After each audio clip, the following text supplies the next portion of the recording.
Tamil tech today channel பார்வையாளர்களுக்கு வணக்கம். ஏழைகளுக்கு ரூபாய் 2000 சிறப்பு உதவித்தொகை வழங்கும் திட்டம் தற்காலிகமாக நிறுத்தி வைக்கப்பட்டுள்ளதாக தமிழக அரசு உயர்நீதிமன்றத்தில் தெரிவித்துள்ளது. கஜா புயல் பாதிப்பு, மழை இல்லாமை போன்ற காரணங்களால் தமிழகத்தில் உள்ள ஏழை எளியவர்கள் பாதிக்கப்பட்டுள்ளதாக கூறி வறுமை கோட்டுக்கு கீழ் உள்ளவர்களுக்கு தலா 2000 ரூபாய் வழங்கும் சிறப்பு நிதி திட்டத்தை தமிழக அரசு சமீபத்தில் அறிவித்திருந்தது குறிப்பிடத்தக்கது. இந்த நிலையில் வறுமை கோட்டுக்கு கீழே உள்ளவர்கள் குறித்து உரிய முறையில் சர்வே நடத்தாமல் 2000 ரூபாய் வழங்கும் திட்டத்தை தமிழக அரசு செயல்படுத்துவதாகவும், சர்வே முடியும் வரை நிதி ஒதுக்கக்கூடாது என்றும் விழுப்புரத்தைச் சேர்ந்த கருணாநிதி என்பவர் சென்னை உயர்நீதிமன்றத்தில் வழக்கு தொடர்ந்திருந்தார்.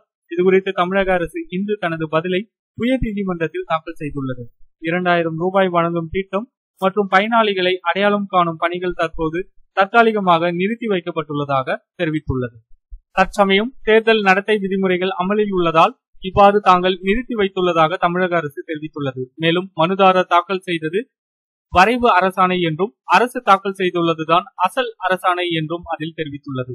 இதனை அடுத்து தமிழக அரசின் கோரிக்கையை ஏற்று லோக்சபா தேர்தலுக்கு பிறகு வழக்கை விசாரிப்பதாக உயர்நீதிமன்றம் தெரிவித்துள்ளது.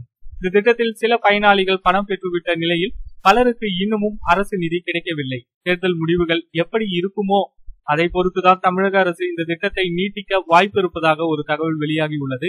எனவே பணம் கிடைக்காத பலரும் பதற்றத்தில் உள்ளனர் என்பதே நிதர்சனமான உண்மை. இது குறித்து உங்களுடைய கருத்துக்களை மறக்காம கமெண்ட் பண்ணுங்க. நன்றி, வணக்கம்.